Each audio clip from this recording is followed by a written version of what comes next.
Hello everyone. Today I will tell you 5 horror or disturbing stories from netizens' experiences. From netizens' submissions. This is a scary experience that I had with my brother. On the night that this took place, my brother and I decided to go to watch a movie in the cinema. The only issue was the movie wasn't screening in our town and we would have to drive kind of far. We didn't really care. This happened when I was in the first or second year of junior high school.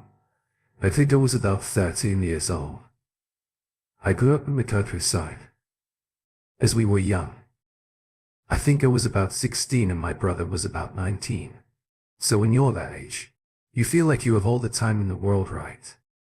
It was just over an hour's drive away and the only showing was at night. We got there on time and we watched our movie. And then we had some dinner in a fast food place. We hit the road at about 11 p.m. and started making our way back home. It had been a great night. My brother was driving and I was in the passenger seat. We were using the satellite navigation system since we were driving along unfamiliar roads. Although it was kind of a long drive and late, we had plenty to talk about. We were talking about the movie and food. For some reason, just for context, we were driving back to our hometown in Kagawa from Tokushima. This is in Shikoku. The navigation system led us in a different, dire direction. To the way we came, it seemed to be taking us away from the highways. I felt like this was either to avoid an accident on the road or some late-night rubrics. It wasn't great. This happened when I was in the first or second year of junior high school. I think I was about 13 years old. I grew up in the countryside. Because we were on National Route 11 that ran alongside the sea. It was incredibly well lit and the roads were wide. Now we were going to be going through winding, narrow mountain passes. We ended up getting a little lost. Since my brother and I didn't exactly know the roads we were going down, we couldn't really figure out which way to go. I mean, the sat-nav wasn't exactly helping us, but as we were young, we felt as if the sat-nav knew better. So we made a choice to keep following its directions, and that turned out to be a very bad choice. We headed further into the darkness of the mountain and away from the bright lights of the highway. We would try to reassure one another that we were probably being sent on a shortcut and everything would be fine.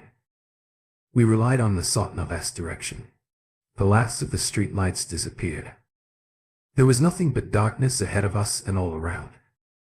I got worried. So I said to my brother, "This is a little odd, isn't it? Sat-nav says it's fine." My brother replied. He couldn't hide his look of concern from me, though I could see it written all over his face. Dark thickets of trees towered either side of the road as our car jumped up higher into the mountains because, as we were now on uneven roads, the car was making some strange noises which began to panic me. It sounded like the engine was struggling.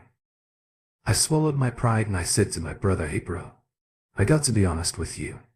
I'm getting a bit scared now. Why don't we make a U-turn and just get back on the highway?" My brother didn't respond. He was just fixated on the road ahead. I felt my heart begin to cater. Now I asked him the same question again. He didn't say a word. I watched as he tightened his grip on the steering wheel. "Hey bro, come on. You're scaring me now." Just as I was about to ask him to make a U-turn for the third time, he drew in a deep breath and finally spoke, "Don't look behind.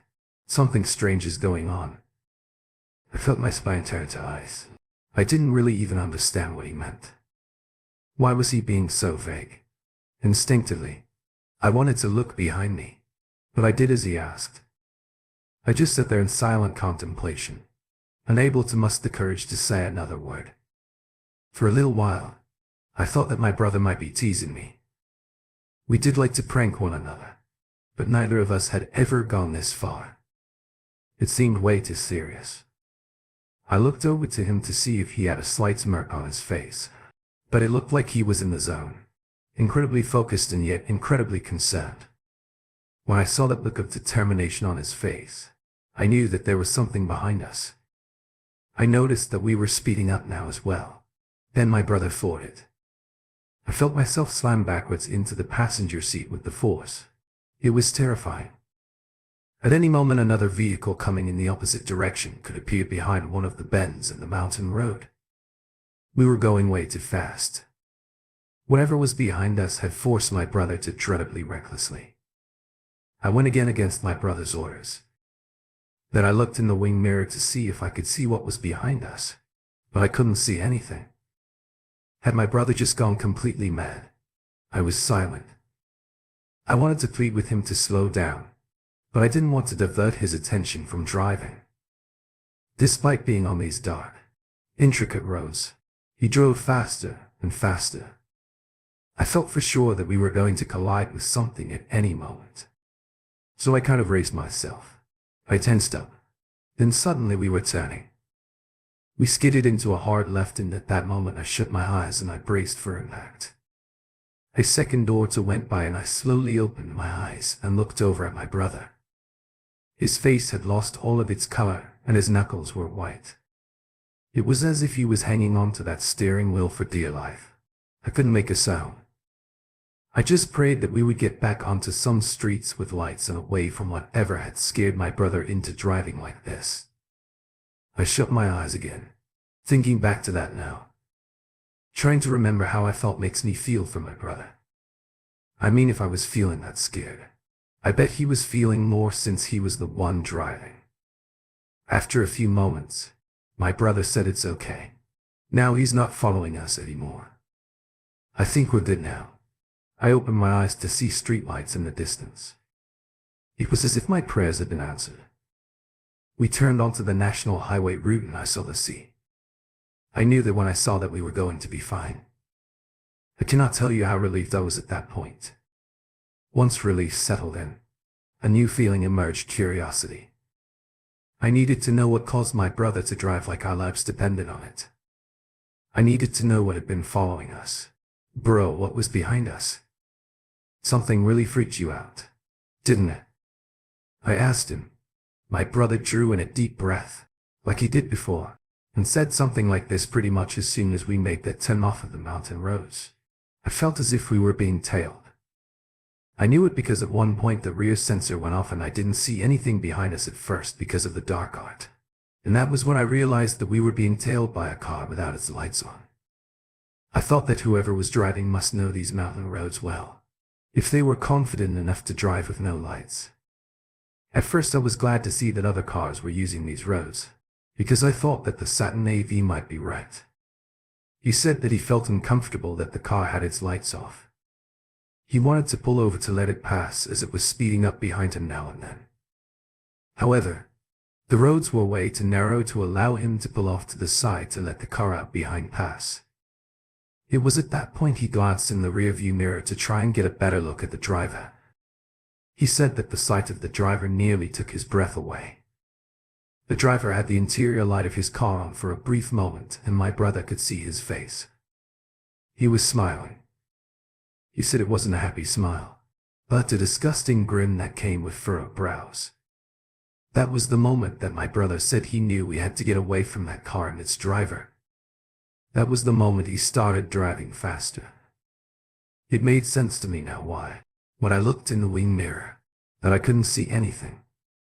When my brother made that screeching left turn, the car behind apparently carried on going straight.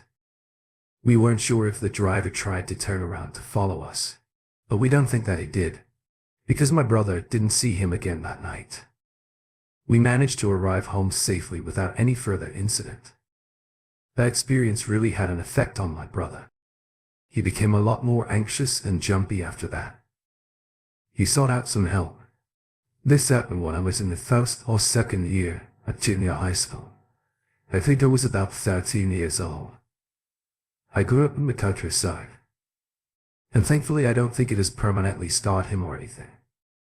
My brother and I are both fine these days, doing well. No injuries. That was one scary night, though I torture myself every now and then. When I think back to what that grinning driver's intentions were, I feel as if he was trying to shepherd us someplace. Since he appeared to know the mountains well enough to drive in the dark, he wasn't scared of showing us his face, and that's pretty unnerving. Makes me feel as if something more than a robbery might have been on the cards. But hey, your guess is good as mine. This happened about 3 years ago. I was with my wife and we were coming home from a long road trip.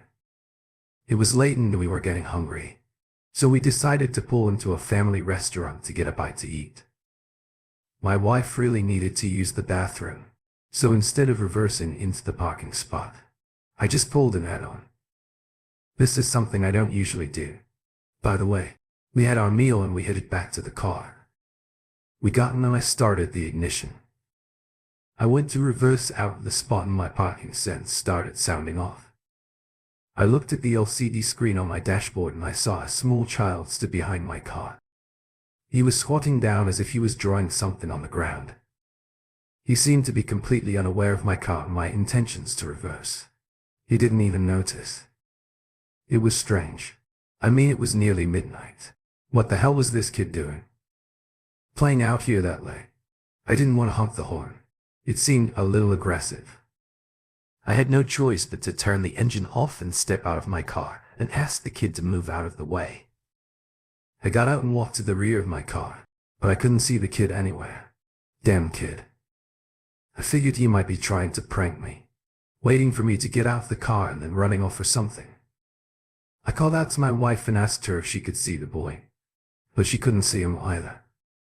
I looked under the car to see if he had been crazy enough to hide under there, but he wasn't there either. I decided to crouch down behind next to mine to see if he would pop out in his hiding place, but he didn't. I guess he went off somewhere. I got back in my car and put my car in reverse once again, and once again my rear sensors started beeping. I looked at the screen and I saw the same kid there behind my car. I was startled, but more annoyed. I called out to the naughty child.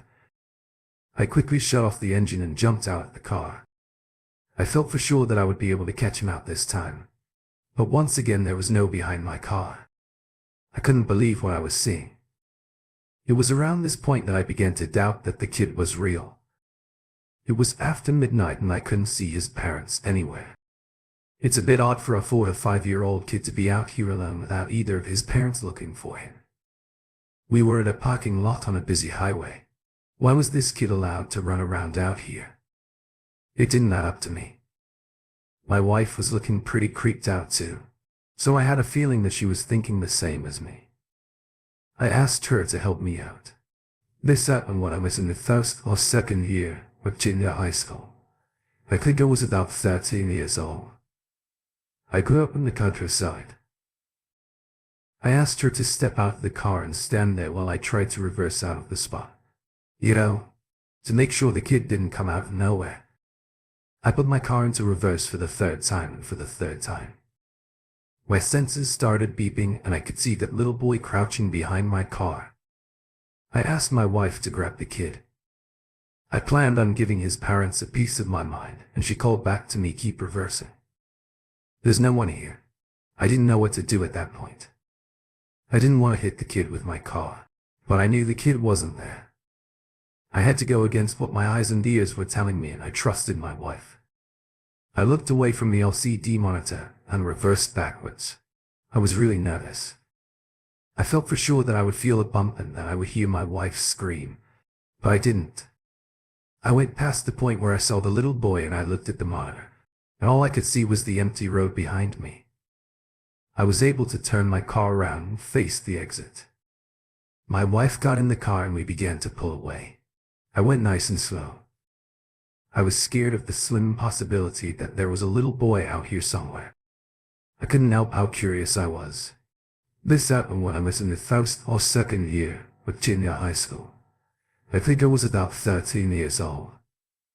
I grew up in the countryside.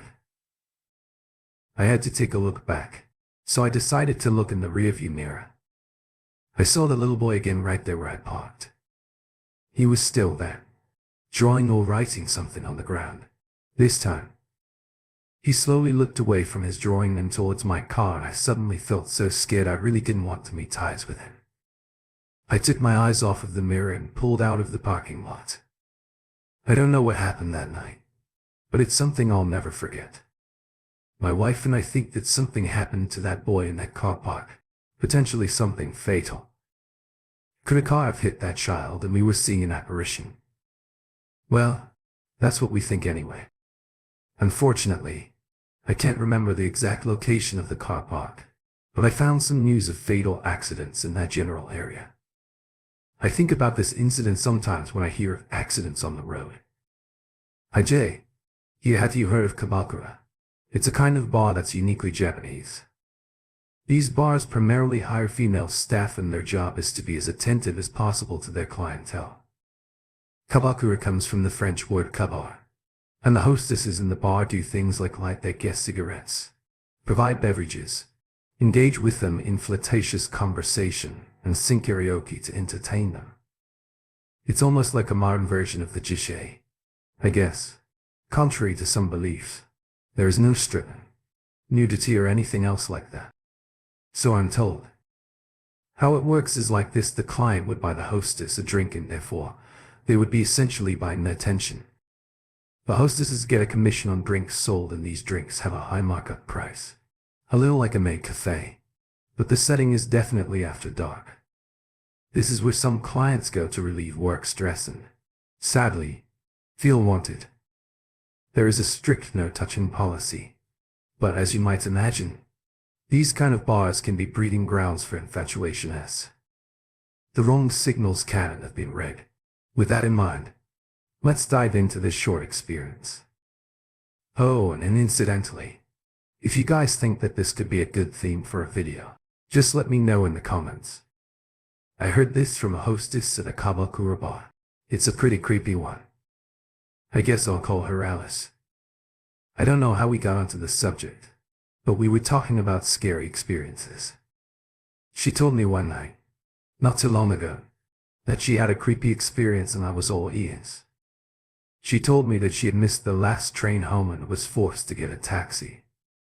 She told me that she was really stingy with her money and would have walked if it wasn't for what one of her friends told her recently.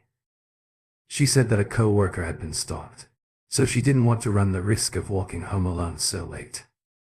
She called a taxi and it arrived in a matter of moments.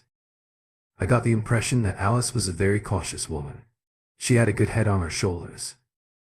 When she got in the taxi, the driver asked her where you headed, and Alice gave the address of a convenience store close to her apartment.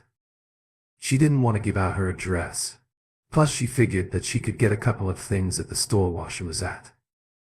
It wasn't a long taxi ride and before she knew it she was passing by her building. Alice thought to herself, maybe I should have just got off here, half regretting her decision to get dropped off at the convenience store. Just as she was thinking this, the taxi pulled to a stop right in front of her building. Alice froze.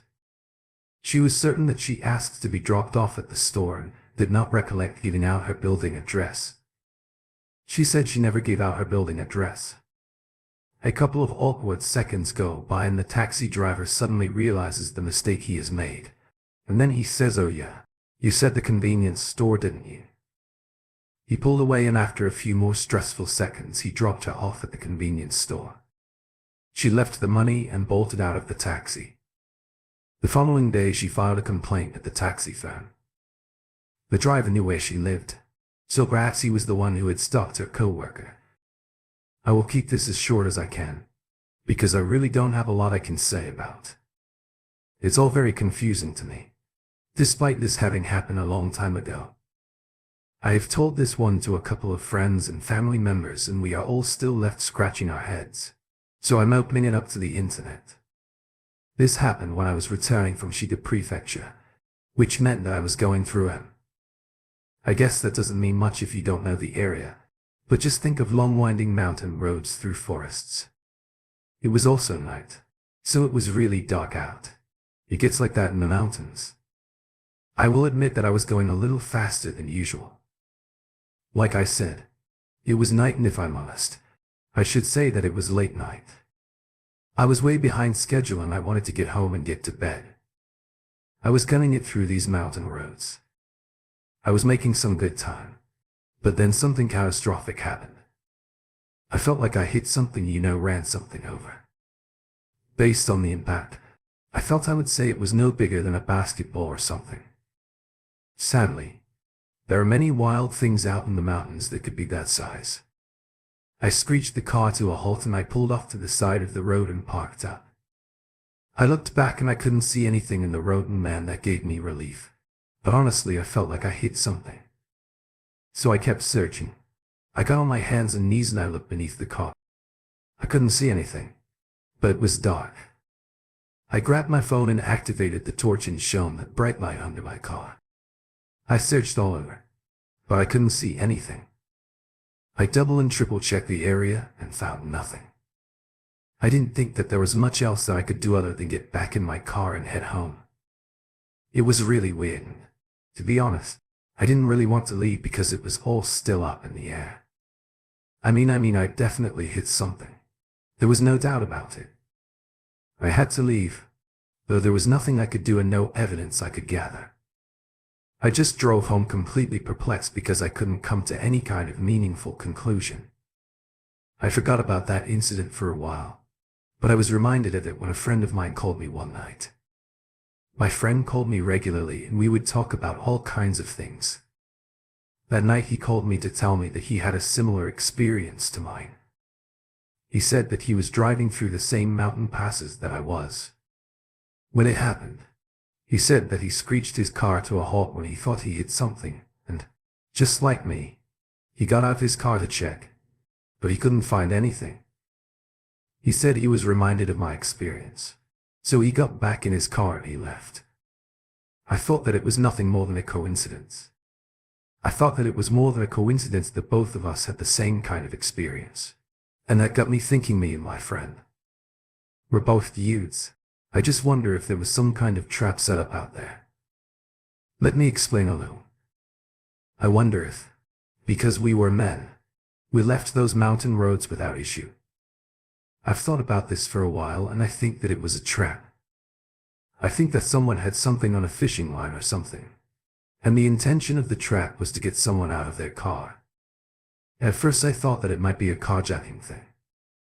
I don't have the greatest car in the world, but my friend has a really nice one. He has sunk a lot of money into making it top of the range. So because we both got our thoughts and we weren't robbed, I think that we can rule carjacking and perhaps robbery out. This is what makes me think that trap was intended for the opposite sex, and that scares the hell out of me. Naturally, I reported it, but it didn't amount to anything. Then the mountain roads at night can be terrifying. I live in a pretty small town and I have a pretty quiet life. In all honesty, I have an office job and I work some pretty long hours, so I don't really go out all that much at night. On the night that this experience took place, I got a call from a friend of mine. To be honest, I almost didn't pick it up, but I'm really glad that I did. She had called to say that she needed a ride. I didn't mind. I didn't have any plans. She needed to be picked up from a big supermarket. I guessed that she had bought a ton of things and she didn't want to take all of that on the crowded train home with her. I was happy to help, but it seemed a little late to be shopping. It was around 11 p.m. when she called. I needed a couple of things too, so I headed into the store to meet her. The supermarket was almost empty at that time of night, but it is usually really busy during the day. We got our things paid and headed back to the parking lot. I think that it was about midnight. At that point, a group of men came out of a nearby game center. It's like an arcade, I think. These guys came out because the place was about to close. They headed to their cars while talking to each other and looking over at us. My friend said to me that she wasn't feeling well and we decided to get going. We pulled out of the parking lot and a couple of the other cars followed on behind us. That was normal, though it was closing time and the lights in the retail park were all going out. I noticed that my friend was quiet. I guess that was just because she said she didn't feel well. I looked over at her and she looked pale. She looked at me and said, "I think I know the guy in the car behind us." I didn't think much of it when she said that. I thought that it was just some coincidence.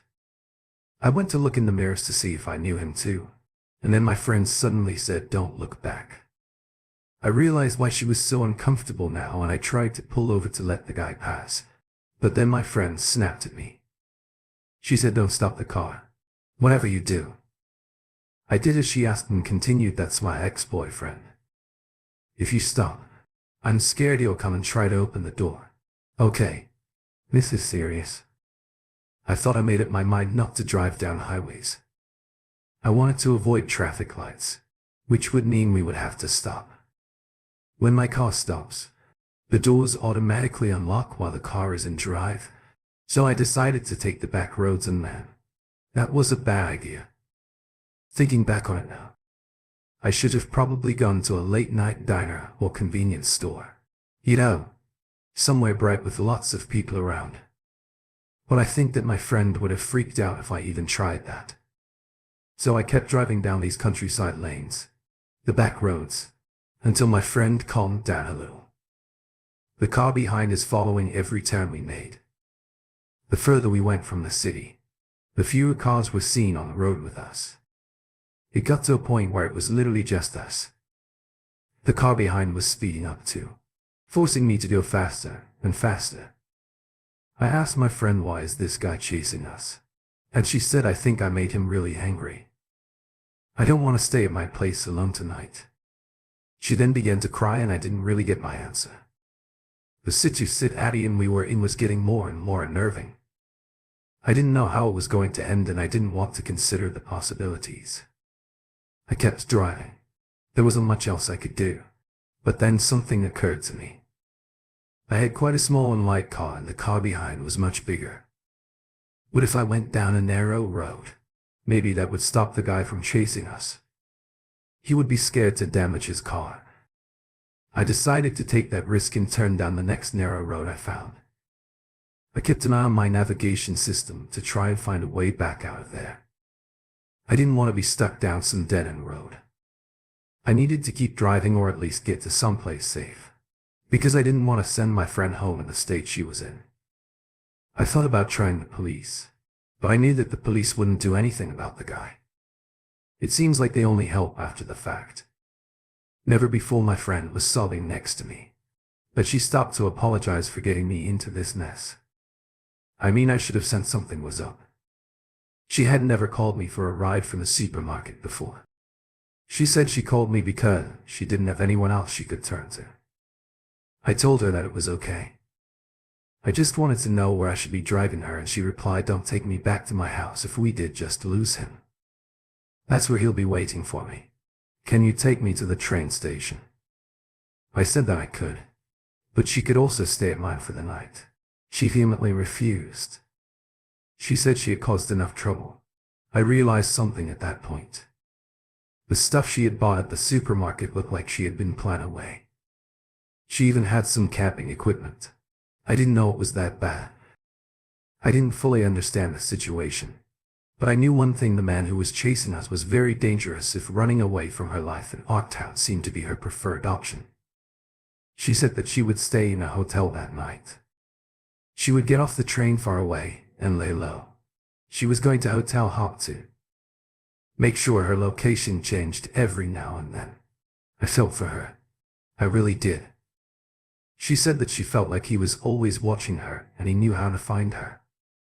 That's just so scary to me. I didn't want to ask about her ex, but I was curious as to why she was so scared of him finding her.